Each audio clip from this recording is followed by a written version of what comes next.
His faithfulness and God's righteousness. And ito'y tungkol sa Romans, no?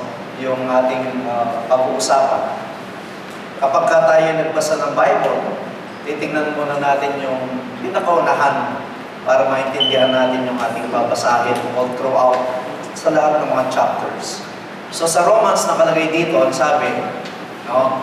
Paul, pakibasa nga natin, a servant of Christ Jesus, called to be an apostle and set apart for the gospel of God. The gospel He promised beforehand through His prophets in the Holy Scriptures regarding His Son, who was to His human nature, was a descendant of David, and who through the Spirit of holiness was declared with the power to the Son of God by His resurrection from the dead, Jesus Christ our Lord.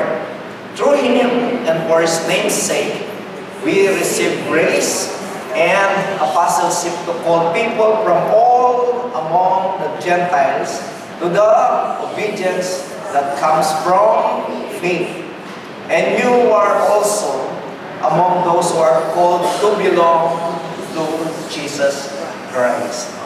So, ang ganda-ganda ng Romans, no? Ito'y isang napakagandang, marami tayong kapupulutang aral tungkol sa pagpapadala kay Jesus as our Savior. Amen?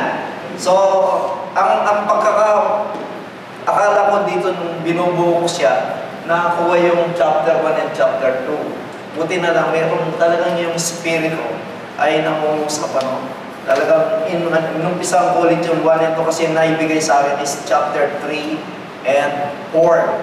So, mabuti na lang yung spirit talaga kaisa pa rin natin. Dahil, titignan natin yung chapter 1, nakalagay dito yung chapter 1, babasahin natin. Tingnan natin sa Romans 1:18. This is about the wrath of God. Pakibasa mga brother. Ayan. Tungkol to sa ating mga pagkakasala ng tao. Ayan. Nahahayag mula sa langit ang poon ng Diyos. Nahahayag Mula sa langit ang poon ng Diyos laban sa lahat ng kalapastanganan at kasamaan ng mga tao sumisingil sa katotohanan sa pamamagitan ng kanilang kasamaan. Ayan. Sa pamamagitan ng kanilang mga kasamaan, no? Yung kasamaan ng tao, no? Nahahayag ng sabi nga ng bawat isang nagkakasala, nandun yung parusa ng Panginoon. Amen? Yung galit niya. Ngayon, doon naman sa chapter 2, no? Sa chapter 2, makikita natin dito na nasabi nga dito, do not judge. You therefore have no excuse. You pass judgment on someone else, or at whatever point you judge the other, you are condemning yourself because you pass judgment, do the same things. Dito naman sinasabi na tayong lahat, ang tao ay nagkakasala, mahina, no? Nandun yung bawat isa, pero kahit na tayo nagkakasala, wala tayong karapatan na mag-judge. No? Wala tayong karapatan na mag-judge. Alam nyo, nakikita ko, napag-aralan ko rin, na karamihan ng nag-judge, masasabi kong yun yung mga taong hindi talaga malakas ang kanyang pagiging Kristiyano. Kasi masyado siyang believe sa kanyang sarili. At nakakatakot kapag ang isang tao ay pumasok sa pag-judge, maging maingat ka na dahil anytime ikaw naman ang maaaring makaranas para makita mo na ikaw hindi nakakalamang sa iba. No? Sabi nga katalasan ng mga matatanda, naku, huwag kang magkakanyang baka sa'yo, mangyayari yan. Amen? Amen? No?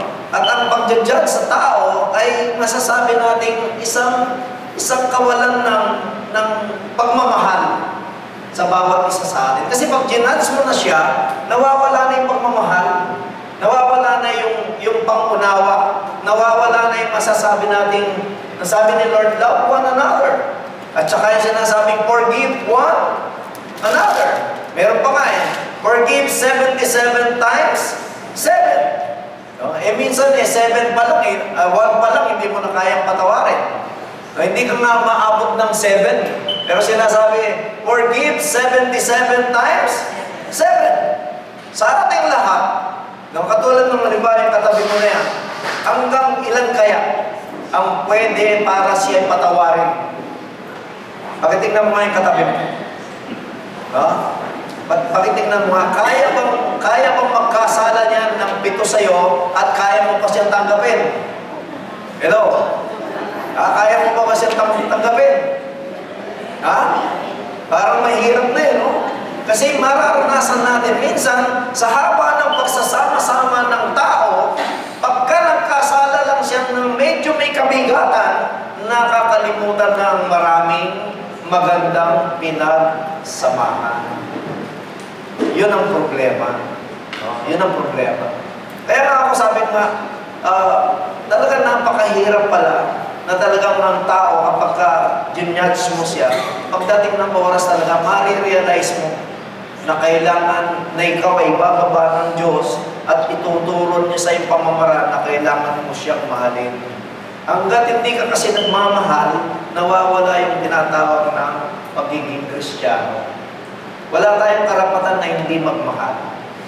No? Kaya yung katabi mo na yan, sa ayaw at sa gusto, isa lang ang paraan, mamahalin mo yan. Totoo ba yun? Amen? Amen? Mamahalin mo yan kahit anong itsura niya, kahit anong kulay niya. No? Amen? Kahit madilim pa yung buhay niya. Sa Romans 3:20, ang nakalagay dito, doon sa chapter 3, mababasa natin yan, God is faithful and no one is righteous, not even one. No? God is faithful. Tama ba yun? Amen. And no one is righteous, not even one. Inulit pa. No? So tingnan natin yung tatlong chapter. Ano yung una? It's all about the wrath of God. Yung pangalawa, no? Do not judge. Dito sa pangatlo, okay na yun. Yun naman mga totohanan na yun Ang para sa atin is, no one is righteous, not even one. No? So yun yung tatlong chapter. Ngayon pupunta tayo, yung susunod dyan. So dapat, sabi dito sa Romans 3:20, therefore, no one will be declared righteous in His sight by observing the law. Rather, through the law, we become conscious of sin. Ano ibig sabihin?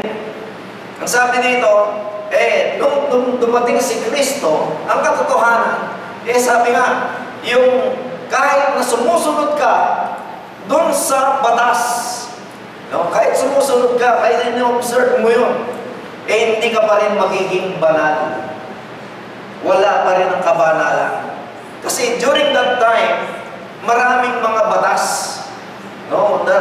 Mabuti na lang ngayon, 12 lang yan no? 12 ba yun? Tama ba yun? Tama ba tayo? 12 commandments ba tayo? 10 at saka yung 2 bago. Diba? 2 ba yan? Diba? Yung sinamarize? O, 12. So, mabuti swerte tayo, 12 lang. No? Actually, 2 na lang yun no? Pero, nung kapanahon ito, nang pinag-uusapan natin, mahigit na 1,000 ang dapat sundin. Pero nung pinadala si Kristo, sabi niya, kahit nasundin nyo lahat ng batas na yan, kahit na nung gawin nyo, hindi pa rin kayo mabubuhay sa kabanalan sa paningin ng Diyos. Dahil tayong lahat ay nagkakasala. Amen? At ang nakakagulat dun, sabi niya, pare-pareho lang naman kayo. Kung ano naging kasalanan ng isa, naging kasalanan mo rin. Iniisip ko yun. Sabi ko, parang hindi naman niya tatama yun. Tapos parang sinabi ng Espiritu ng Diyos sa akin, tignan mo, kapag ikaw yung nagsinungaling, lahat ng makakausap mo nagsisinungaling din yan. Tingnan mo yung katabi mo. Nagsisinungaling din yan sa ayaw mo sa gusto. No? No? Kahit pa paano, yung buong maghapon hindi, no? Lunes hindi, Martes hindi, Miyerkules hindi, no? Hanggang Linggo hindi. Pero nung magpiyesta opisyal, nagsinungaling. No?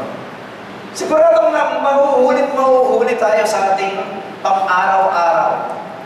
Amen? Paano naman yung halimbawa, nangangalo niya. Yung pangangalo niya, ay, wala ako nun.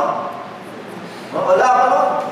Pero kapag sabi nga, tinitigan mo lang ng masama na merong, ano yun? Ano yun? May pagnanasa, ikaw din ay? Makikita natin yun. Halimbawa, yung pagnanakaw. Hindi ka nagnanakaw katulad ng mga snatcher. Hindi ka nagnanakaw katulad ng mga nagnanakaw sa mga tahanan, sa mga bahay, nag-aakyat bahay. Pero, ikaw naman mas higit pa. Naka-uniform ka pa ba? Ang ganda-ganda pa nga ng posisyon mo sa opisina. Pero may ninanakaw ka. Ballpen nga lang, ninanakaw ka pa. No? Mas nakakahiya yun. Bakit mas nakakaya? Kasi sinusweldohan ka pa ng malaki. Tapos pati ballpen, pinapatulan mo. Pati papel, pinapatulan mo. Hello? Amen? So, pag pinag-usapan natin ang kasalanan ng bawat isa, wala nang mananalo sa atin. Amen? Kapag pinag-usapan natin ang kahinaan ng bawat isa, hindi na tayo matatapos. No? Hindi na tayo matatapos dahil pare-pareho tayong talunan sa ganitong pagkakataon. Amen? Yun ang sinasabi. Kaya nga pinakamaganda dyan, yung pagpapadala kay Jesus. No? Tingnan natin sa susunod. No? Righteousness through faith in Jesus Christ. Not only from observing the law, but by faith. Ngayon, nag-change na. No? Nag-change na ngayon. No? Ito na yung kabanalan, hindi nang dahil lang kung saan-saan, kundi dun sa ating pananampalataya kay Lord at sa ating pagsunod sa Kanya, inuutos. Amen? Amen? Yung pagsunod, no? Yung pagsunod, maganda na yun, no? Yung obedience na natin sa ipinag-uutos na binago ni Jesus sa Kanyang pagdating. No? At ang kanyang itinuturo ay kabaligtaran ng mga bagay na napag-aralan. No? Kabaligtaran, hindi ito para idiin ng mga taong makasalanan. Bakit? Dahil dumating si Kristo, ang intensyon para sa makasalanan. Kaya binaligtad niya maraming bagay. Hindi katulad dati nung wala pa si Kristo, no? Masamang-masama na talagang may kasalanan. Ang ginawa ng Diyos Ama, no? Yung God the Father, pinadala si Jesus, para dun sa talagang mga wala ng pag-asa sa buhay. Yung talagang binabagsak na. Yung talagang talamak na. Para dun, pinadala siya. No? Para ito'y hindi talagang magkakaroon pa rin ng pagkakataon ng bawat isa sa atin. No? Kaya tayo natin itong lahat ng mga naririto, mga nakikinig sa Diyos, ito yung mga may pag-asa pa. No? Tingnan mo yung katabi mo, may pag-asa pa yan. Ito yung kagandahan eh. Ito yung, di ba sinasabi ko nga, yung community life, no? Ito yung extension of God's love. Dito tayo makakarinig ng mga salita na talagang mag-uugnay. Ito yung mag-uugnay sa atin sa relasyon natin sa Diyos. Without this, mahirap. No? Ako naman, hindi ko naman inaano yung simbahan natin. Pag magsisimba-simba ka lang, mahirap. No? Kulang ang mga teachings. Aminin na natin yun. Talagang hindi tayo lumalago ng... Of course, nandun yun. Napaka-importante nun. That is the highest form of worship. Importante yan eh. Yung ating pagsamba. Pero sa paglago at yung yung transformation ng bawat isa sa atin, ang hirap. Ang hirap nating maranasan. Unlike pag nasa communal life tayo, ang dami nating natututunan. Amen? Amen? Araw-araw parang mayroong nagsasalita sa iyo na ito yung gagawin mo. Araw-araw may mga challenges, no? Mula maliit hanggang pinakamalalaking mga challenges in life. At ito'y napakuha mo one after the other. No? Kaya nasabi ko na parang tayo mga sundalo. Hello? No? Ang mga sumusunod sa Diyos, parang mga sundalo na talaga. Talagang tinitrain ng Panginoon. At ang taong walang training, hindi matututo. Kaya yung mga trials natin, yung mga pang-araw-araw na mga problema ng bawat isa sa atin, training yan. Bakit? Ito'y para maging matatag tayo. No? Pinatatatag tayo ng Diyos. Amen ba yun? At madalas, no, ang pinakamaganda rito, sabi ko nga, yung taong sumuso sa maraming mga sufferings, no? Huwag mong bitawan yan, kapatid. Huwag mong bitawan yan. Bakit? Yan ang maaaring maraming matutulungang tao. Halimbawa, yung mga may edad na rito. Saan ba mas may edad dito? Bandang kanan o kaliwa? Yung mga may edad, no? Yan ang mga tanungin mo. Bakit? Marami nang dinaan ng mga pagsubok. Amen ba yun? Yung marami nang dinaan ng pagsubok yan. Kaya lang pipiliin mo. No? Kung anong dinaanan niya, doon mo itatanong yun. Tatanungin mo siya. Halimbawa, sa mga counseling sessions. So sa atin, tayong lahat, dito, marami kang po pwedeng puntahan. Titignan mo lang yung kanyang experience. No? At kung hindi yan dumaan sa mga trials, persecutions, tribulations, or anything, walang may tutulong sa'yo. Amen? And most of the time, yung mga sinusuot ng bawat isa sa atin, pinadaan tayo ng Diyos para ikaw ay magiging, gabay ng nakararami. Amen? Amen? Nakakatulong. No? Kaya nga, yung community life, napaka-importante niya. Amen ba yun? At ito nga yung sana naman huwag mangyari, no? Pero napakaganda talagang sumuot tayo sa mga sufferings. Kaya lang, hindi ayoko yung pray kayo ng ganun. Kasi mahirap. Napakahirap sumuot ang bawat isa sa suffering. Siguro may mga tao lang talagang pinipili ang Diyos. Pero yung mga taong pumasok at nakaranas ng napakaraming mga sufferings in life, pag yan ay nakabangon, naku kapatid, mayaman yan.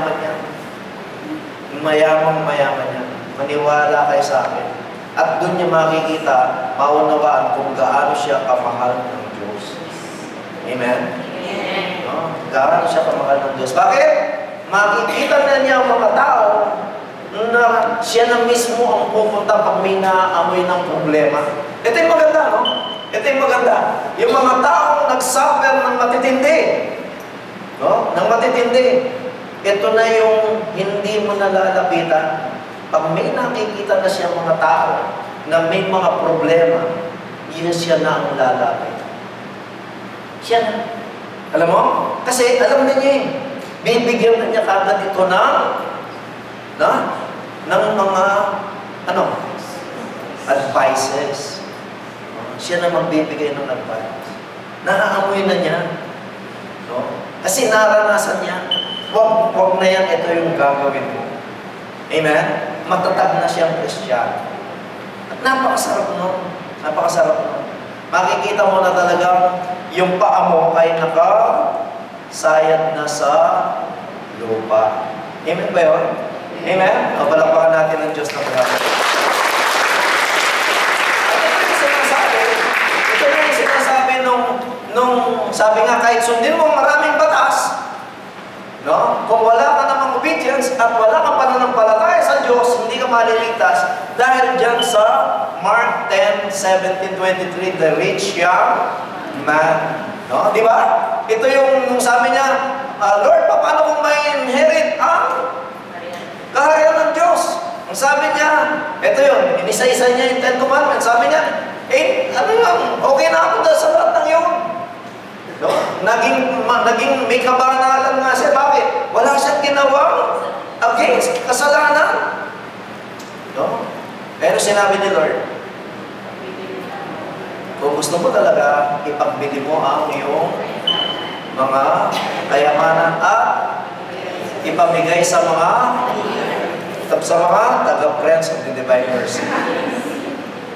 Amen? Amen? No? Ipamigay mo. Ano nangyari? Nagkaroon ng kalungkutan. Sabi nga niya, ibigay mo lahat yan and follow me. Hindi niya nasundan.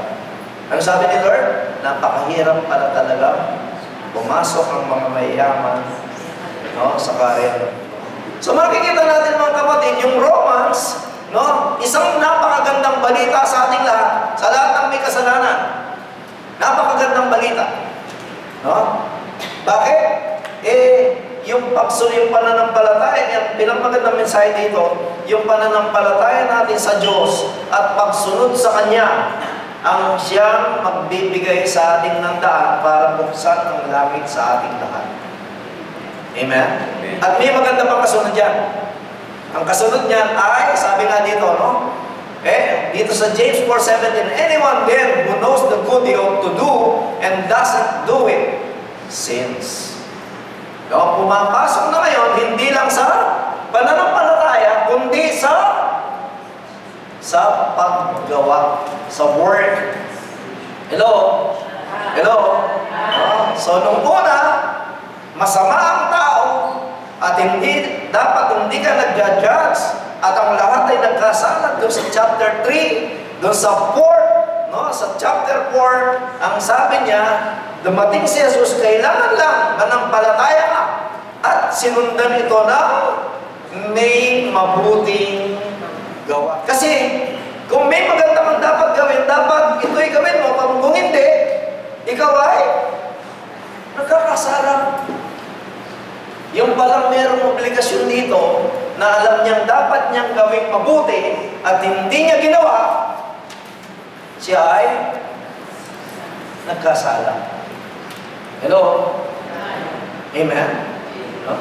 Diba, may inisip kang dapat gawin mabuti sa isang tao dito o sa isang kapatid na naririto. Maganda yung dapat mong gawin. Hindi mo naman ginawa. Ano nangyari? Hello? Ano nangyari? Nagkasala. Iba, no? Iba yung sitwasyon na. Bakit? Dahil tayong lahat ngayon ay inaasahan ng Diyos na nananampalataya kay Kristo ay dapat gumagawa na mabuti. Yun na yung kaligtasan na paggawa na ng mabuti. Yung bagas, inaano na yan, tinatabi ng konti, o dahan-dahan ni Lord. Sumunod ka na lang ngayon. Manampalataya ka at gumawa ng kabutihan. Amen? Amen? No? So, dito, hindi mo na, huwag na kayo magsisiyan sa kasalanan dyan. Kasi pare-pareho naman yan eh. Ang sinasabi rito, gumawa na lang tayo. Tayo gumawa na ng mabuti. Kasi panibagong sigla na to ng ating pagiging Kristiyano. So tayong lahat yun. Walang may isa rito na hindi pwedeng hindi gagawa ng mabuti. Amen? No?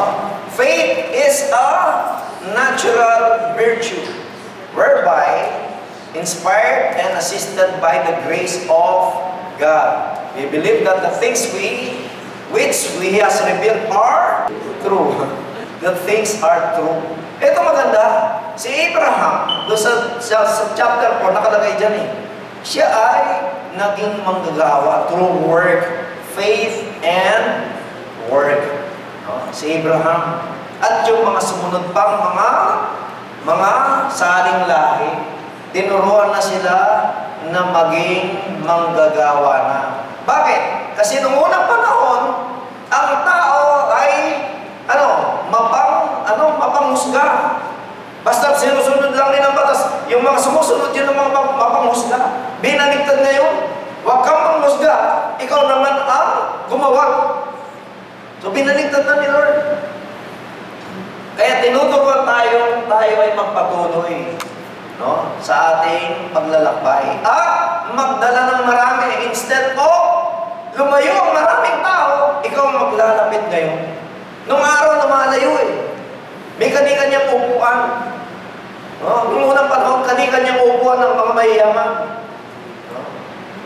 Pag tinignan yung istorya ng simbahan, halimbawa, mga mayor noon or may kanya-kanya silang mga upuan sa mga simbahan. Nasa taas sila. No? Talagang meron silang special place. No? May mga special place sila.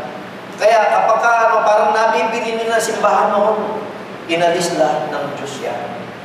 Ang Diyos ay binuksan sa mga makasalanan at may hirap. Naging pantay-pantay. Ang importante lang, ang sukatan ng Diyos ay yung pananampalataya kay Kristo at paggawa ng mabuti. Amen? Amen? We believe that the things which He has revealed are true. No? Hindi lang tayo naniniwala ngayon, dapat tayo mga believers na sumusunod sa Kanya. Katulad ng Kanyang hamon doon sa rich young man. No? Sell all your properties and follow me. At ito yung maganda. Yung mga manggagawa, we are following Christ. Amen? Yung nasa music ministry yun yung kung anong ministry ka, this is our way of following Christ. No? Yung obedience natin ay tungo doon sa pananampalataya sa ipinadalang Jesus sa atin. Amen? Ito naman, sabi dito, yung deposit of faith. When St. John, the last apostle who died, no? The deposit of faith was closed since no new public revelation have been made by God since then. Ano ibig sabihin dito, mga kapatid? No? Na ang lahat ng mga batas, no? Na binago na dahil namatay na yung mga disciples, ay inilagay na, dineposit na lang. Na kasi dumating na si Jesus, may mga pagbabago na. Hello? Hello? May pagbabago na, doon na tayo. Kaya nga sabi ko kanina, teka, paano talaga yung mga Muslim? No? Wala silang Jesus no? Di ba? Yung naisip ko kanina Yan na naisip ko. Sabi ko, paano nga lang? Matagal ko nang alam. Kaya nang bumalik ulit. Sabi ko, kawawa ko na talaga yung mga Muslims. Kasi wala silang Jesus. Nasusundan. No? At sila ngayon, ito yung pinakamasakit. Ang kapatid, while i-destroy, sinantabi yung law. Halimbawa, yung Ten Commandments, tinatabi natin. Ang katotohanan, kapatid, ito yung pakinggan niyo to. Brother, kahit hindi ka magbasa ng Ten Commandments, kahit hindi mo yan, maliligtas ka. Hindi ka pwedeng sakupin ng Ten Commandments kapag ka ikaw ang mabuti. Ang sino mang taong mabuti ay hindi masasakop ng Ten Commandments. Bakit? Ang taong mabuti hindi nagsisinungaling. Ang taong mabuti hindi pumapatay. Ang taong mabuti hindi nangangano niya. Ang taong mabuti hindi siya nagkakaroon ng envy sa kayamanan ng kanyang kapitbahay. So hindi siya saklaw ng batas. Hello? Gets? Gets? No? Halimbawa, bawal ang magnanakaw. Hindi ka naman magnanakaw. Hindi para sa akin yung batas na yan. Ang batas na yan ay para doon sa mga magnanakaw. Amen? Amen? Gets?